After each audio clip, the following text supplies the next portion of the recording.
Alright people, it's time for that spoiler-filled Independence Day Resurgence review. This is the review where I talk about this movie, Independence Day Resurgence, in detail, and I give away plot points and all kinds of stuff that I liked about the movie and what I didn't like about the movie. Now, when I did my first review, I couldn't really delve into some of the details of what my problems was with the film, unless I would had... If I would have talked about it in that way, I would have gave away some of the points and the plots that I think they're saving up to be a surprise for people who are interested in watching the film. So, like I said, if you didn't see this film yet, please do not watch this review. I have a spoiler-free review. I will put the link in the description below. You can check that out. But this is for the people that saw the movie and they really want to know my opinions on certain issues and certain topics of the film. Alright, so I'm going to give you another warning. This is a spoiler-filled review. Now, I'm doing it again. 3, 2, 1, you're done. Because you don't give a fuck to be spoiled. So I'm going to spoil it right now. Alright, so let's get some stuff out the way real quick about this film. So Will Smith didn't want to be in it, okay? And don't give me the shit about, oh, he asked for $50 million to be a part of this film. He didn't ask for fucking $50 million, okay? Suicide Squad he's not getting paid $50 million to do that movie. He didn't get $50 million to do After Earth or none of these other fucking films. He saw this script and said this wasn't my cup of tea no more. And I don't blame him, because the biggest problem with this movie is that it's really underwritten. It has too much plot going on and not enough like clever writing, not enough jokes, not enough charisma.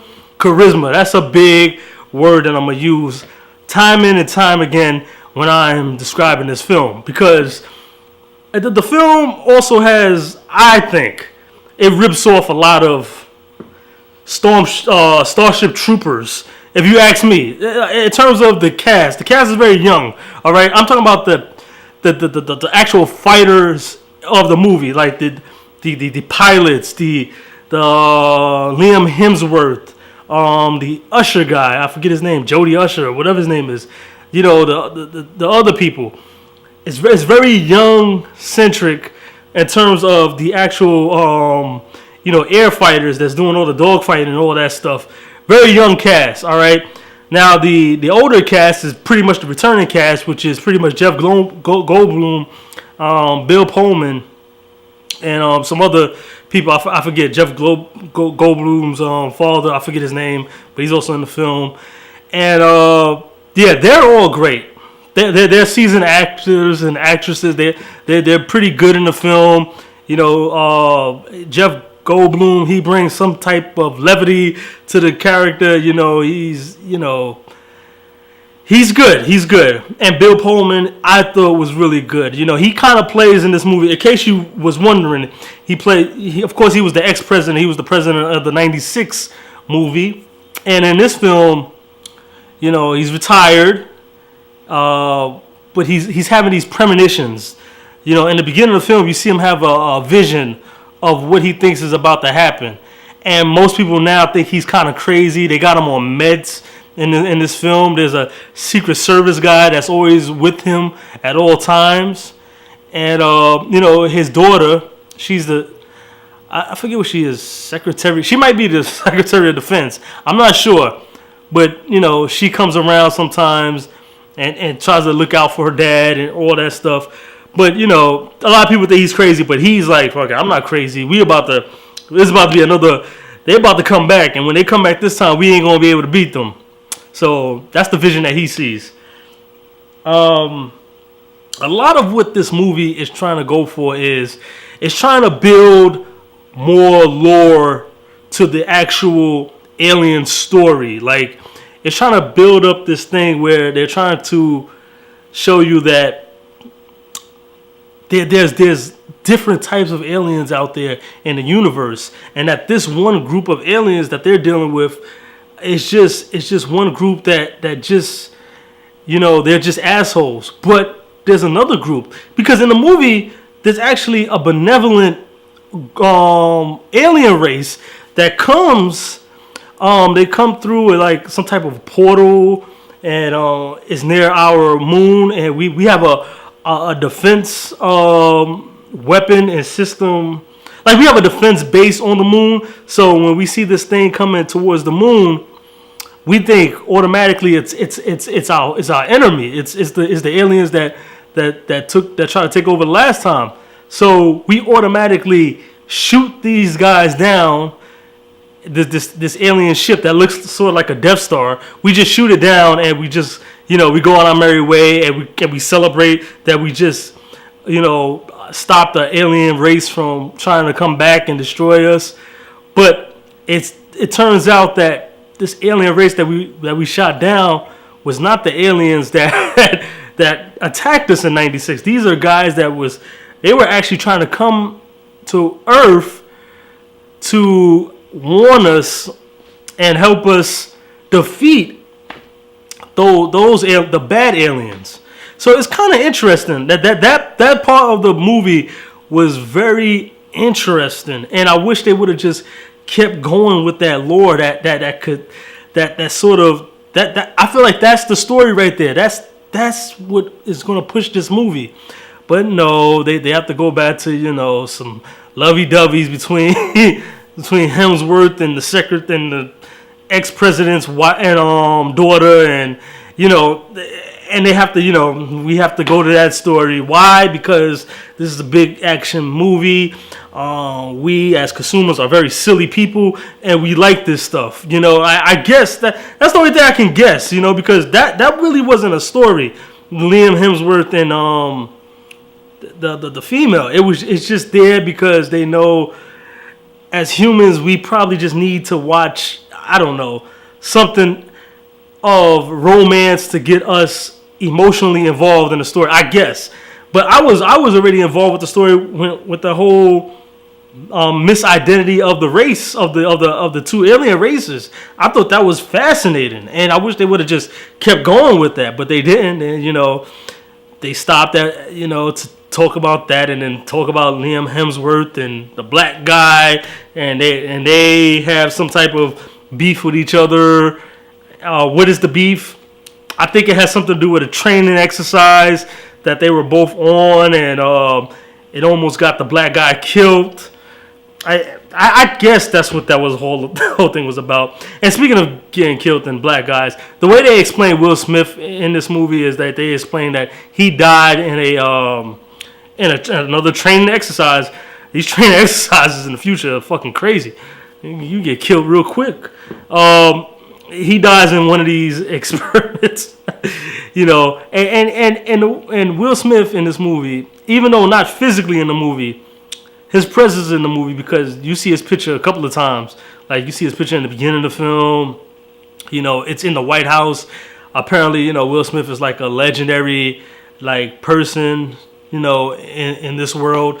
This is an alternate 2016 universe, by the way, because you got to remember, 96, so it's 20 years later, and we have taken some of their technology, fused it with our own technology, and made these, amazing aircrafts, and we basically have a great propulsion system, pretty much in this future. So gravity and getting places real quick is what we do. Like, we have transcended gravity in this movie, and that's why we're able to. There's scenes where you see a guy flying to the moon and like one day, and then flying back home, and because our propulsion system is so much advanced now because of LEO technology, and we also use their guns. We have our guns and their guns, and we fuse it together, create a super gun or something like that. What else about this movie? The acting, like I said, it was like Starship Trooper acting, man. But not as good. I wish it was Starship Troopers, because it would have been good. But it's just acting is very wooden, man. The black guy, Joe Usher, whatever his name is, Jay Usher, because I can't remember his first name. I feel bad for him because I know he's playing the son of Will Smith in this film, but it's not a role for him right now, man. they should have probably thought about somebody else. You know what's funny? When I was watching him, I was thinking, and this is going to shock a lot of people who know me. But when I was watching him, I was like, you know who they probably should have got for this role? They probably should have got like, and I know this is going to sound crazy what I'm about to say, but fuck it, I'm just going to say it. They should have got like Nick Cannon for this. Like, I'm just saying, like, somebody, I mean, Nick Cannon, I don't always think he's funny, but at least I think he has some type of charisma. Like, I just didn't find that guy, and the thing about it is he's a captain. Like, these people, this is their leader. This is that unit's leader. And I just didn't believe it. He didn't make me believe at all, man. It just, I don't know. I didn't believe. And you know, speaking of not believing, we have a couple of death scenes in this film, and you know, his mom's dies. Vivica A. Fox dies in the film, and I thought one of the most uninspiring ways ever. Like, it was one of those deaths where I'm getting kind of tired of this kind of death in films. I'm just, and whatever, call me a Satanist, call me sadistic. I don't give a damn what you call me. You can go to hell, but I'm sort of getting tired of the, you know, the pregnant woman, listen, the baby, let's make sure the baby, and then, you know, we put the baby on first in the airplane, and then as it go off, the building just falls down and I die. It's cliche. Come on now, you know you done seen this 50 fucking million times already in a film. You know you done seen that 50 million times. Like, it's cliche now. Now it's just, it's not even it's not original. There's no passion in that no more. Like, it's getting tiring, you know.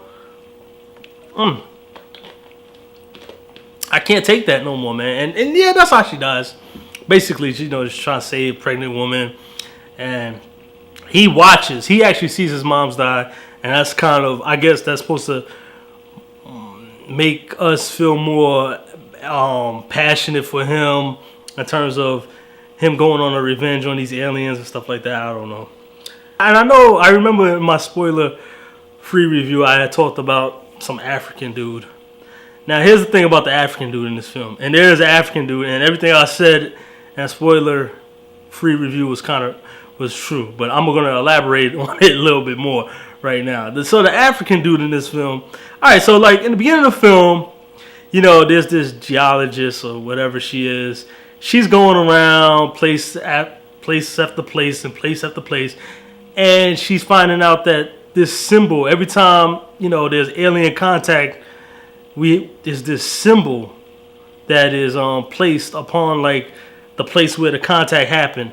People are making this symbol, and so she goes down to Africa, talks to this warlord, and that's when we see a scene where Jeff Goldblum comes in with his United Nations people, and they want to talk to this warlord, because what you gotta understand is that in '96, when our battle happened with the aliens, there was one ship that sort of got left behind and crashed like on top of this plane in Africa. This like open glade played field in Africa. And I know what you're thinking. You're like, well, when we blew up the mothership, that was it, right? And it was. But there were still aliens inside those ships. And so some of these Africans have been having a ground war with some of these aliens for about 10 years. And they have killed a lot of aliens. And they've had a 10-year ground war with some of these aliens. While doing that, this one warlord, he's figured out like some of their language. He's figured out like some, I don't know. He starts to have like, cause like I said, when you get in contact with these aliens, you start to have like some type of telepathical connection with them. So whenever like something happens, it's hard to explain, but whenever something happens, like you like a feeling that they're coming back, he gets this thing in his head and it like fucks him up. It gives him like an aneurysm for like a second. It's like a ringing thing in his head. And so yeah, he's a real OG though, this warlord. He's got fucking 2 machetes.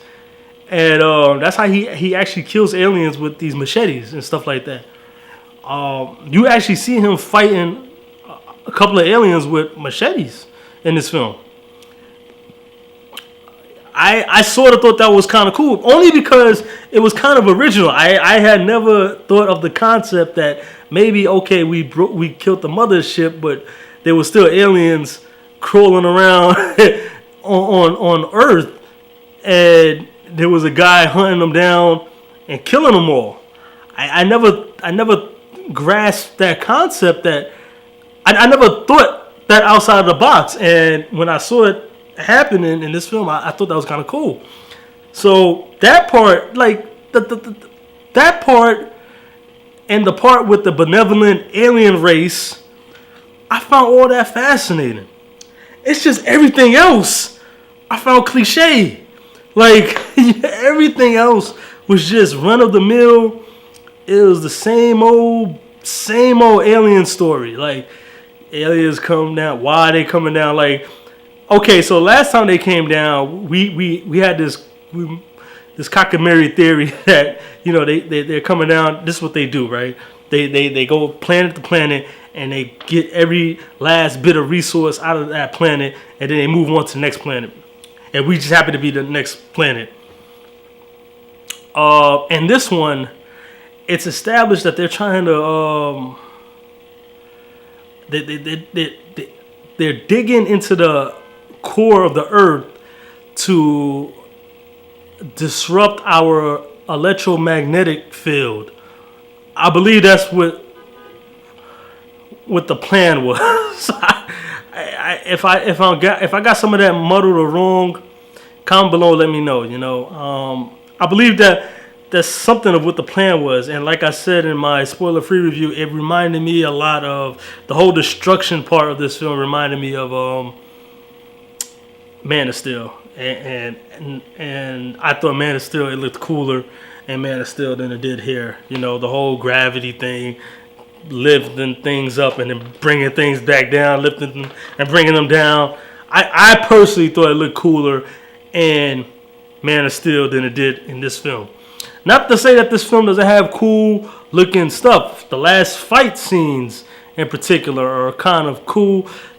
If you was one of those people that had a problem with the way the fighting, the dog fighting in the first Independence Day was, then I think you're gonna like this because they do step it up. It's obvious. Well, it's obvious that the budget got bigger, so you know, and the graphics got way more advanced. So you're able to see more of the actual dog fighting.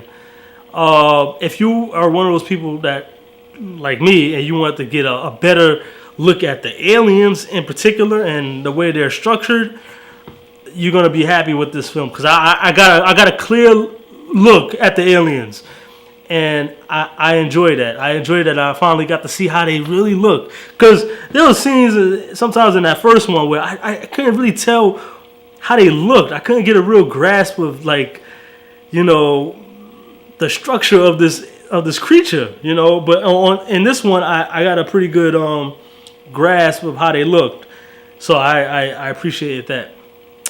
Overall, though, it's another cliched movie. It's cliche as fuck. It is going to be a flop in the box office. Only reason I'm saying that is because I'm looking at some of the weekend numbers. It doesn't even look like it's going to be Finding Dory. So is this movie going to have a problem, making up its money? And like I said, Will Smith not being in the film hurts the film a lot. Charisma is what a movie like this needs. It needs a star to drive this. It needs something to help us at least pay attention. Like, we all know the prettiest girl in the world isn't always the nicest person on earth, right? But she keeps our attention, right? The eyes can focus on her a little bit, right? Even if she's not saying nothing. And shit, if Will Smith asked for $50 million, that still would have been too little. He probably could have asked for $60 million to be in this. It's that damn cliche, man. It's a cliche film, man. It's and like I said, man, with my spoiler-free review, if it takes you 20 years to make a sequel, do not make the sequel. Just end this. Just give it a rest. Just go. We just can't go with this no more. Okay? Independence Day Resurgence. This is it. We will not see another Independence Day movie, even though they try their hardest to make you believe that there's going to be a third one, because the way this ends is that the benevolent machine that I was talking about, the good alien, has showed us all this technology and this this weaponry, and they want us to help fight the war, bring the war to the aliens, so to speak, on their ground. This thing is telling us that we should have sort of an interstellar sort of thing, and we got to bring the fight to them, and that's how the movie closes. And it's not gonna happen, man. It's not gonna happen, man. And matter of fact, if that does happen this way, then that would be a blatant ripoff of Starship Troopers. Then I would be totally right, because that is essentially Starship Troopers. We bring in the war to them, right? I mean, listen, man. And this is another one of these movies where I'll give it away because we have a woman president in this film. So another one of these movies where we have the president and all the fucking members of the cabinet just fucking dies. And the the general of the army has to become the president of the United States towards the end of the film. That's what I'm saying, man. It's very cliche, man. Didn't that happen in White House Down? Olympus Has Fallen. It's cliche, man. Air Force One. It's cliche. It's a cliche story. To me, it's like the big thing is like the acting. If the acting was better, I think it could have just pulled this movie like it could have just made this movie a little bit better. It's just no fucking charisma about this thing, man. You know what it was too? All right. I forgot to mention this. Here's the thing. Here's why the first Independence Day works and this one doesn't.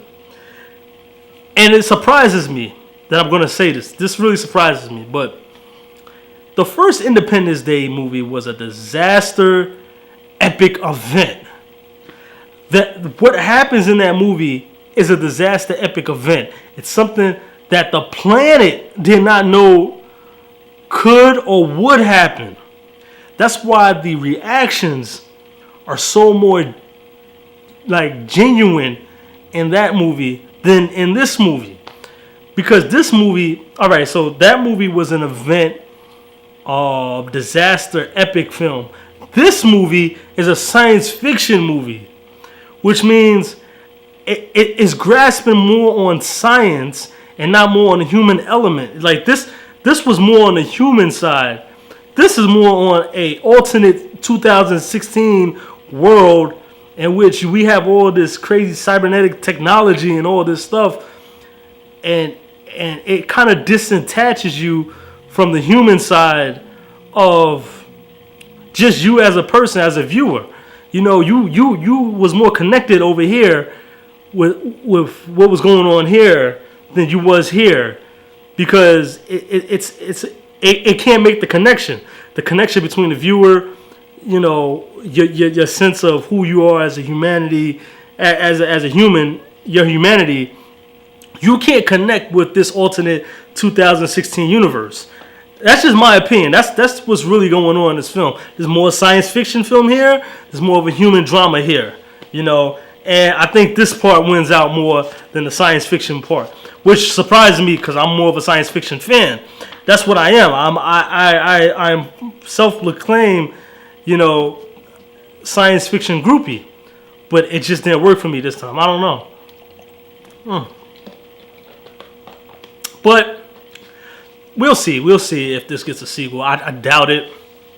Just not enough shit going on. You know, this is probably a little nitpicking about the film. But so we have a character in the film. I forget the doctor's name, but he was the doctor in the first movie. You know, the scientist of Area 51. You know, the head guy. And we saw him in that first movie with the aliens, and you know, they did the thing where they put the tentacle around his neck, and they made him and he was talking telepathically. They were talking telepathically to him, and it was coming out of his mouth. You know, that guy is actually in a coma in the beginning of the film, and he wakes up out of his coma, you know, all crazy and stuff, and he's been in a coma for 20 years, and it's for 20 years. Yeah, so. Yeah, and he was pretty good as well, even though he started doing some real goofy shit at the end, where, you know, he starts taking guns and he wants to shoot them.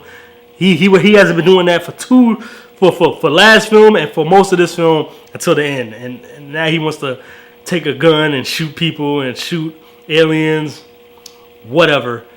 Like I said, special effects are better, but the human element is not there, and that's the biggest problem with the film. They need to, if they're going to do a third one of this, they just really need to think more about the human element. Get some more, I don't know, get some more charismatic actors and actresses to pull these roles out, because this wasn't it, man, you know. Sorry to say it, you know, kind of a disappointing film. All right, so that's my freaking thoughts on the film. How about yours? Comment below and let me know, all right? Like, and remember, subscribe to the channel, man, all right? Really appreciate it, man. And like the videos, share them, all right? Independence Day Resurgence spoiler filled review. I'm out.